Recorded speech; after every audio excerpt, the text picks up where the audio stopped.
Hi friends, welcome to our channel the Vedic college. और आज हम लोग पढ़ने वाले हैं क्लास सेवेंथ सिविक्स का चैप्टर नंबर 1। ठीक। और ये चैप्टर हम एक ही बार में पूरा कंप्लीट कर देंगे क्योंकि इसमें कुछ खास ऐसा है नहीं। और मैं नहीं चाहता कि आपको बार बार तोड़ तोड़ के अलग अलग टॉपिक्स बताऊं और फिर लंबा बनाऊं। ऐसा कुछ भी नहीं करना चाहता। मेरा मकसद है कि एक ही बार में बनाऊं और आपको सारा का सारा कॉन्सेप्ट क्लियर हो जाए और आपका टाइम भी बचे। ठीक है, तो स्टार्ट करते हैं चैप्टर। इससे पहले कि चैप्टर स्टार्ट करें, अगर आपने पहली बार चैनल पे आए हो तो प्लीज़ लाइक और सब्सक्राइब कर लो ताकि आप तक हमारे सारे वीडियोस पहुंच सके। ठीक। अब देखो आपकी बुक में एक दीवार पिक्चर का सीन है ना। यहाँ पे लोग पॉलिश कराते हैं, उसके बाद पैसा फेंक देते हैं, तो बच्चा कहता है मैं पैसा नहीं उठाऊंगा, हाथ में उठा के दो। फिर उसको हाथ में उठा के देना पड़ता है ना। क्यों वो ऐसा करता है? क्योंकि वो सोच कहता है कि मैंने काम किया और तुम ऐसे भिखारी की तरह पैसा नहीं फेंक सकते, मेरे को रिस्पेक्ट चाहिए, है ना। तो वही बात हो रही है, इक्वालिटी की बात हो रही है यहाँ पे, है ना। वो कह रहा है कि मेरे को अपने ऐसा इक्वल ट्रीट करो, तुम मेरे को अपने से कम क्यों समझ रहे हो। तो ये दिखाने की कोशिश की गई है इस सीन में। ठीक है। और हमारे चैप्टर का टॉपिक भी है इक्वालिटी। तो सबसे पहले चैप्टर का जो हेडिंग है वो क्या है? Equality in Indian democracy. अब देखो इक्वालिटी की बात क्या हो रही है। क्या इंडिया में सब इक्वल हैं? सबसे पहले क्वेश्चन आता है। तो एज पर कॉन्स्टिट्यूशन, इंडिया का कॉन्स्टिट्यूशन, अब देखो कई लोग सोचते हैं कॉन्स्टिट्यूशन होता क्या है। कॉन्स्टिट्यूशन क्या था? कॉन्स्टिट्यूशन जो है लॉ से भी ऊपर है। ठीक है। जो बहुत सारे लॉ है ना जो कोर्ट में चलते हैं, उनसे भी ऊपर कॉन्स्टिट्यूशन है। ठीक है। कॉन्स्टिट्यूशन में बहुत सारी चीजें लिखी। कॉन्स्टिट्यूशन किसने लिखा था? बी आर अम्बेडकर जी ने लिखा था। बी आर अम्बेडकर जी के साथ साथ बहुत सारे वकील बैठे थे, बहुत सारे, है ना। लगभग लगभग 200 वकील साथ में बैठ के उन्होंने बनाया था ये constitution. B are Ambedkar ji ने अकेले नहीं बनाया था, अम्बेडकर जी उस कमेटी के हेड थे। ठीक। तो इन सब ने मिलकर के हमारी प्रोटेक्शन के लिए, है ना, कि हमें हमारे राइट्स मिल सकें। ठीक। उसके लिए एक कॉन्स्टिट्यूशन बनाया गया, फिर उस कॉन्स्टिट्यूशन के तहत लॉज बनाए गए। ठीक है। और वो लॉज कोर्ट में एप्लीकेबल होते हैं। ठीक है। तो आपको समझ में आ गया होगा डिफरेंस, कॉन्स्टिट्यूशन का लॉ क्या है और कोर्ट का लॉ क्या है। कोर्ट कॉन्स्टिट्यूशन से नीचे है। ठीक, ये आप याद रखना चीज को। हालांकि कोर्ट की अपनी वैल्यू है, लेकिन कॉन्स्टिट्यूशन सबसे ऊपर है, हर किसी से ऊपर है। ठीक है। इंडिया में जो भी है वो कॉन्स्टिट्यूशन के नीचे ही है, सबको कॉन्स्टिट्यूशन फॉलो करना पड़ता है। तो कॉन्स्टिट्यूशन क्या कहता है? कोई भी इंडिविजुअल इंडिया में, चाहे वो मेल हो चाहे फीमेल हो, चाहे वो किसी भी कास्ट से हो, किसी भी रिलीजन से हो, किसी भी ट्राइब से हो, चाहे वो एजुकेशन में कैसे भी हो, चाहे कोई पीएचडी वाला हो, चाहे टेंथ फेल हो, या इकोनॉमिक बैकग्राउंड के वजह से कोई अमीर हो चाहे गरीब हो, सब इक्वल है कॉन्स्टिट्यूशन के नज़र में। ठीक है। वो सबको एक जैसा ही देखता है। ठीक। आप देखते हो कानून कोर्ट में, वो एक लेडी होती है तराजू लिए हुए, है ना, और आंख पे पट्टी बांधी हुई होती है। क्यों? वो क्यों आंख पे पट्टी बांधी हुई है? क्योंकि वो सबको एक जैसे ही देखती है, उसके लिए कोई अलग नहीं है। ठीक है। वो दर्शाने की कोशिश की गई है। बट क्या इंडिया में आप देखते हो ऐसी इनइक्वालिटी है? नहीं है। इंडिया में बिल्कुल इक्वालिटी है, अनइक्वालिटी है ना। आप हर जगह देखते हो, कहीं ना कहीं अमीर गरीब का डिफरेंस आप देखते हो, कुछ नहीं तो रिलीजियस डिफरेंस देखते हो, और थोड़ा सा देखोगे तो अपने रिलीजन में देखोगे तो कास्ट का डिफरेंस होगा, है ना। और देखोगे तो मेल फीमेल का तो 100% डिफरेंस होगा, है कि नहीं। हर जगह दिख जाएगा मेल फीमेल का, तो आपको हर जगह दिख जाता है। हम, अगर आप मेट्रोपॉलिटन सिटी में रहते हो, मेट्रो में बैठोगे तो आपका देखो वुमेन के अलग डब्बे हैं, वुमेन के अलग सीट है ना। हर जगह अलग होता है वो फीमेल का। और साथ ही साथ तो इस तरीके से आप देखो हर जगह कहीं ना कहीं आपको दिखता ही दिख रहा है इनइक्वालिटी, है ना। ऐसा कोई प्लेस नहीं होगा जहाँ पे इनइक्वालिटी नहीं दिखेगा। और इंडिया में हर कुछ इक्वल है, ऐसा आपको कहीं भी नहीं दिखेगा प्रैक्टिकली, है ना। लेकिन लॉ की नज़र में, कॉन्स्टिट्यूशन के हिसाब से सब इक्वल है। ठीक। अब ऐसा क्यों बनाया गया कि कॉन्स्टिट्यूशन में इक्वालिटी की बात क्यों की गई? क्योंकि देखो पुराने ज़माने में, है ना, ऐसा कोई लॉ नहीं था जहाँ डिस्क्रिमिनेशन से या किसी को इल ट्रीटमेंट मतलब बदतमीजी से, है ना, किसी को बचाने के लिए कोई लॉ नहीं था पहले। ठीक है। देखो किसी के साथ अगर आप इल ट्रीटमेंट करते हो, डिस्क्रिमिनेशन करते हो, तो उसकी डिग्निटी हैम्पर होती है ना, उसको बुरा लगता है, बहुत बुरा लगता है ना। और अगर कई लोग मिल के कर रहे हैं तो वो क्या कर सकता है, फिर कुछ नहीं कर सकता, तो वो बेचारा, लेकिन उसको बुरा तो बहुत लगता है कि नहीं? अगर आपके साथ कोई बदतमीजी करे तो आपको बुरा तो बहुत लगेगा, लेकिन आप कुछ कर नहीं पाते थे। पुराने जमाने में वही होता था। तो फिर लॉ लाया गया कि नहीं, कोई ऐसा नहीं कर सकता किसी के साथ। कास्ट कास्ट रिलीजन ट्राइब वगैरह के बेस पे आप डिफ्रेंसिएशन नहीं कर सकते, लाया गया। ठीक है।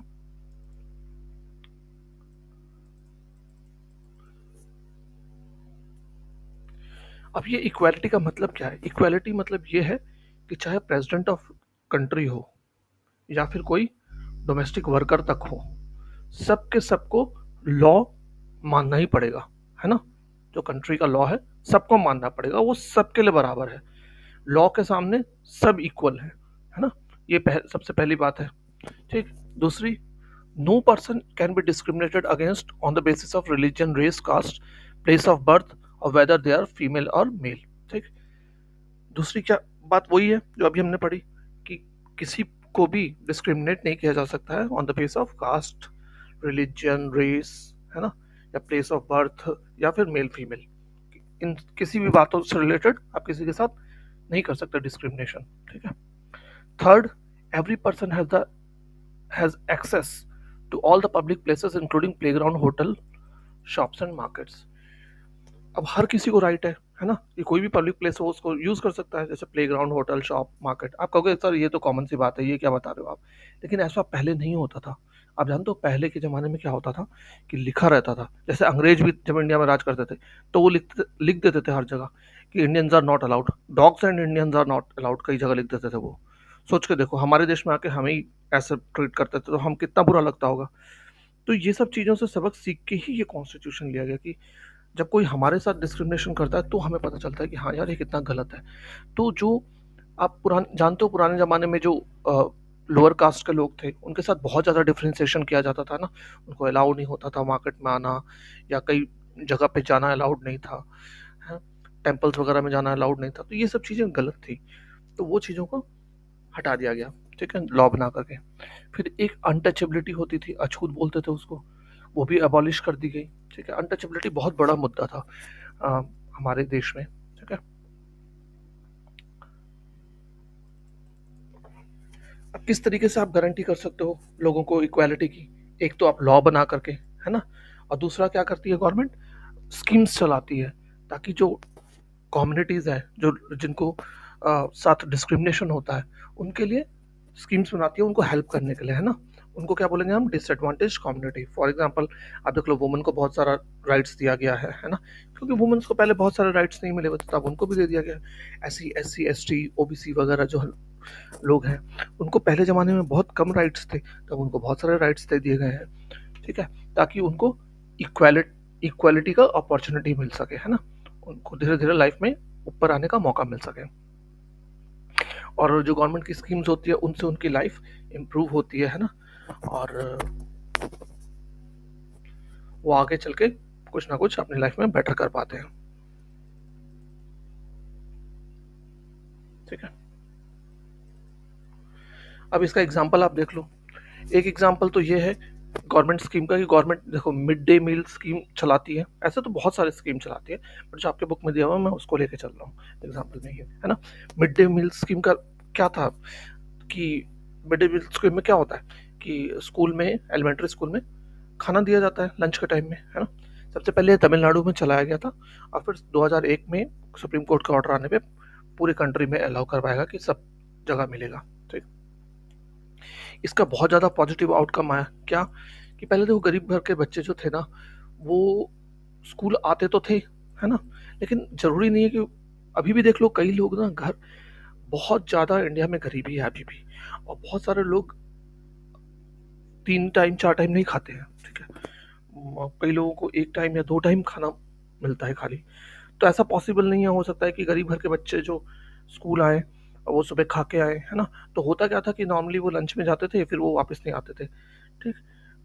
या फिर सुबह आप सोच के देखो, खाली पेट भूखे आया हुआ है कोई बच्चा स्कूल, तो उसका पढ़ने में मन ही नहीं लगेगा किसी भी तरीके से, है ना। आप अगर मॉर्निंग में ब्रेकफास्ट नहीं करके जाओ तो आपको भूख लगी रहेगी तो आप पढ़ाई पे ध्यान ही नहीं दे सकते, है ना? वही होता था। तो इस चीज़ों को ओवरकम करने के लिए क्या हुआ, गवर्नमेंट ने ये स्कीम चलाई और उसका बहुत बेटर रिजल्ट आया। जो बच्चे थे उनकी अटेंडेंस बढ़ी।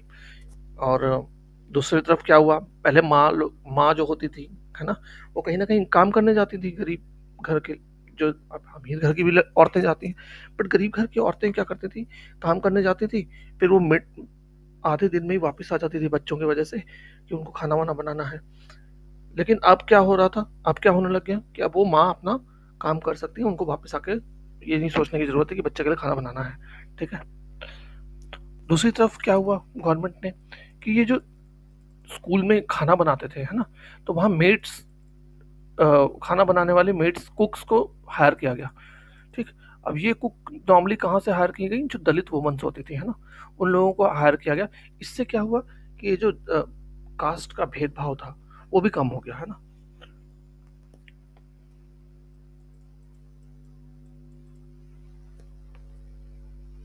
अब देखो, गवर्नमेंट अपने तरफ से कोशिश कर रही है, प्रोग्राम्स चला रही है कि किसी भी तरीके से इक्वालिटी लाई जाए अपॉर्चुनिटी में, लेकिन अभी भी बहुत कुछ करने को बाकी है ना। अभी बहुत कुछ किया जा सकता है।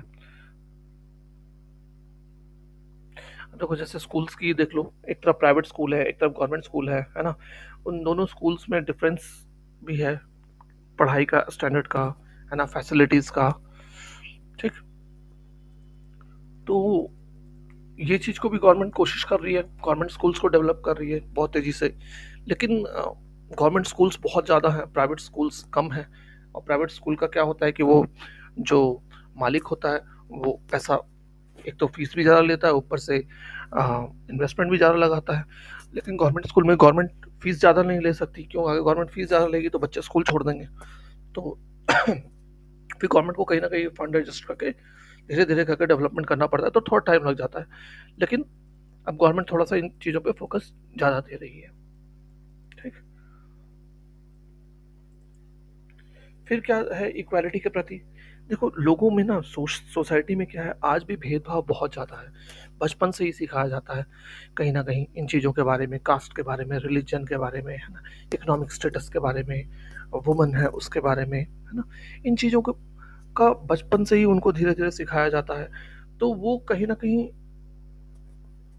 वो प्रैक्टिकल लाइफ में सामने आता ही आता है ना। सामने वाले को कहीं ना कहीं हम उसी तरीके से ट्रीट करते हैं जो हम सीखते आए हैं अपने घर में। ठीक।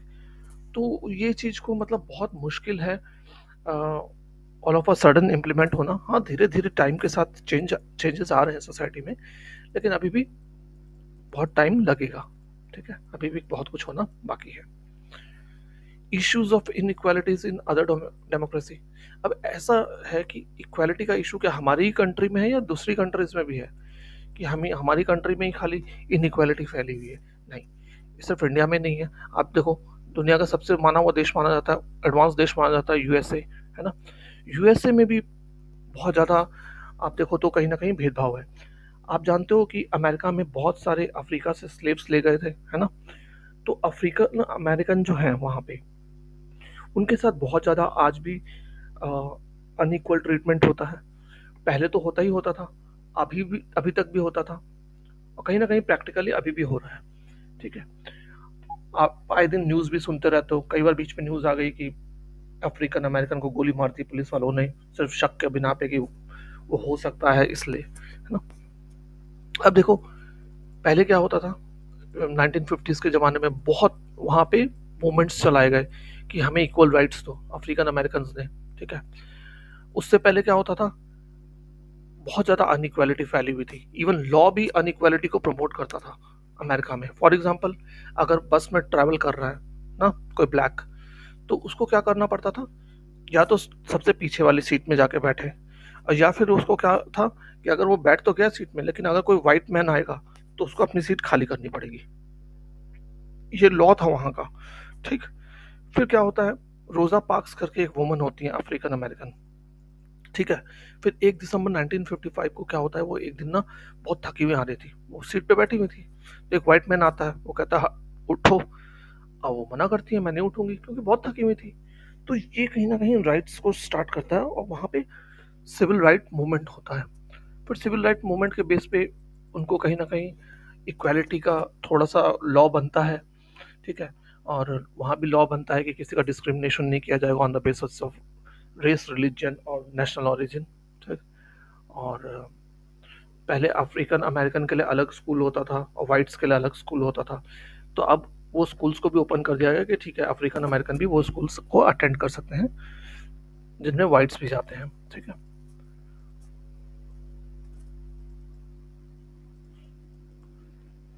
लेकिन इसके बावजूद भी मेजॉरिटी ऑफ अमेरिकन जो अफ्रीकन अमेरिकन है वो अभी भी पुअर है कंट्री में, ठीक। और जैसे इंडिया में बहुत ब्रॉड स्कीम्स गवर्नमेंट चलाती है बैकवर्ड क्लासेस के लिए, वहाँ इतनी ज़्यादा ब्रॉड स्कीम्स नहीं चलती हैं, है ना। वो कैपिटलिस्ट कंट्री है बहुत ज़्यादा। इंडिया में मिक्स्ड इकोनॉमी है, ये बेहतर है। और मैं मानता हूँ कहीं ना कहीं सोशलिस्ट का जो कॉन्स्टिट्यूशन में कंसेप्ट है वो बहुत ही बेहतरीन है। गवर्नमेंट को पीपल के वेलफेयर के बारे में सोचना बहुत ज़रूरी है, क्योंकि गवर्नमेंट बनी किस लिए है? कोई प्रॉफिट कमाने के लिए थोड़ी बनी है कि हाँ भाई प्रॉफिट कमाना है। आप अपने लोगों को अपने लोगों की दुखों को दूर करने के लिए गवर्नमेंट बनी है, इसलिए नहीं बनी है कि हाँ भाई प्रॉफिट कमा करके देना है हमें, कि हाँ भाई फलाना फलाना। फॉर एग्जांपल मान लो रेलवेज है, तो रेलवेज में आप देखो एक जनरल क्लास का भी डब्बा होता है ना। उसकी फीस कितनी होती है? मतलब अगर मान लो एसी की फीस 2,000 रुपये है तो वो वहाँ तो ऐसे ही लगते हैं, 200 रुपये के आसपास टिकट लगेगी। तो गवर्नमेंट का मकसद ये नहीं है कि हाँ भाई सब, अगर मान लो गवर्नमेंट कैपिटलिस्ट हो जाती तो वो ऐसा चलाती ही नहीं, है ना। या स्लीपर डब्बे हटा देती सारे, कहते नहीं नहीं भाई 2,000 के ही, 2,000 सब पे करो तभी जाओ। तो इससे क्या होता, जो गरीब है उसका वेलफेयर नहीं होता, है ना, वो प्रॉब्लम में रहता। तो गवर्नमेंट कहीं ना कहीं वेलफेयर सोचती है और गवर्नमेंट को सोचना भी चाहिए। और गवर्नमेंट बनी इसलिए नहीं बनी है कि हम वर्ल्ड लेवल पे टॉप पे चले जाएं, वो तो एक मकसद है ही है, लेकिन वो इसलिए नहीं बनी है कि हाँ भाई अपने ही देश के लोगों का गला घोट करके नंबर 1 पे पहुंच जाए। हाँ, तो मेरा मानना है कि गवर्नमेंट को सोचना चाहिए हमेशा वेलफेयर के लिए पीपल के, ठीक। चैलेंजेस ऑफ डेमोक्रेसी, बहुत सारे चैलेंजेस है डेमोक्रेसी में तो। और आप यहाँ पे इक्वालिटी के बारे में थोड़ा सा बताया गया आपको। आप ऐसे ही बहुत सारे और भी टॉपिक्स कवर करेंगे हम इस बुक में। और किस तरीके से हमें कौन कौन से राइट्स दिए गए हैं, फंडामेंटल राइट्स मिला हमें कॉन्स्टिट्यूशन के थ्रू, है ना। फंडामेंटल ड्यूटीज़ भी है हमारी कॉन्स्टिट्यूशन में। तो राइट्स है तो ड्यूटीज़ तो होगी ही होगी। और बहुत बेहतरीन है आपका ये सिविक्स का चैप्टर, सिविक्स की बुक। और आपको बिल्कुल पढ़ना चाहिए मन लगाकर, आपको बहुत कुछ सीखने को मिलेगा। इवन अगर आप कंपटीशन भी दोगे फ्यूचर में चल के, अगर आप छोटी क्लास के बच्चे हो तो आप फ्यूचर में आगे चल के कुछ ऑफिसर बनना चाहते हो, गवर्नमेंट ऑफिसर, तो सिविक्स बहुत इंपॉर्टेंट है आपके लिए, ठीक। यहाँ पे article 15 of the Indian constitution के बारे में दिया हुआ है। क्या लिखता है 15 इंडियन कॉन्स्टिट्यूशन का आर्टिकल 15 क्या बताता है? Prohibition of discrimination on the grounds of religion, race, caste, sex और प्लेस ऑफ बर्थ। साफ साफ लिखा हुआ है ना, तो ये आपको याद रखना है, ये कई बार आ चुका है, ठीक है। आर्टिकल 15 क्या कहता है? Prohibition on the grounds of religion, race, caste, sex और प्लेस ऑफ बर्थ। इसका सब आर्टिकल क्या कहता है? फर्स्ट कहता है state shall not discriminate any citizen on grounds of religion, race, caste, sex, place of birth और एनी ऑफ देम, ठीक है। कोई भी स्टेट मतलब है यहाँ पे कोई यूपी या एमपी या राजस्थान नहीं, स्टेट मतलब कंट्री, ठीक है। गवर्नमेंट, स्टेट मतलब गवर्नमेंट, ठीक है। गवर्नमेंट कोई डिस्क्रिमिनेशन नहीं कर सकती इस बेस पे। No citizen on grounds of only religion, race, caste, place of birth or any of them be subject to any disability, liability, restriction or condition। अच्छा, किसी भी सिटीजन को आप सिर्फ इसलिए कि वो किसी एक रिलीजन से है, हिंदू है या मुस्लिम है, सिख है या फिर ईसाई है, या फिर वो किसी रेस से है ना, या फिर वो किसी कास्ट का है, एससी है, एसटी है, जनरल है, ओबीसी है, या फिर वो मेल है, फीमेल है, या फिर वो प्लेस ऑफ बर्थ है, नॉर्थ में है, साउथ में, ईस्ट का है या वेस्ट का है, इनमें से किसी के बेस पे भी गवर्नमेंट क्या किसी सिटीजन को डिनाई नहीं कर सकती, डिसेबल नहीं कर सकती किसी चीज़ के लिए, है ना, या उसको लायबल रेस्ट्रिक्ट नहीं कर सकती, या उसमें उस पर रोक नहीं लगा सकती है, ठीक है, गवर्नमेंट उस पर रोक नहीं लगा सकती इनके बेस पे, ठीक। लेकिन subject to condition with regard to, लेकिन कुछ एक चीजें हैं, देखो जब राइट्स दिया जाता है तो उसमें कुछ ना कुछ रेस्ट्रिक्शंस लगा रखे हैं कहीं ना कहीं गवर्नमेंट ने भी, ठीक है, ताकि उसका मिसयूज ना हो सके, ठीक। अब क्या कंडीशंस हैं? Access to shops, public restaurant, hotel, places of public entertainment, इन जगहों पे, इस बेसिस पे किसी भी सिटीजन को नहीं रोका जा सकता, ठीक है। Race, caste, religion, sex, place of birth के बेस पे किसी शॉप में आपको एंट्री से नहीं रोका जा सकता, पब्लिक रेस्टोरेंट में नहीं रोका जा सकता, होटल में नहीं रोका जा सकता, या कहीं पे पब्लिक एंटरटेनमेंट का प्लेस है वहाँ पे आपको नहीं रोका जा सकता। या फिर कोई वेल है, उसको यूज़ करने से टैंक को, bathing Ghat, road, place of public resort, है ना, तो ये सारी चीज़ों को किसी को डिनाई नहीं की जा सकती, ठीक है।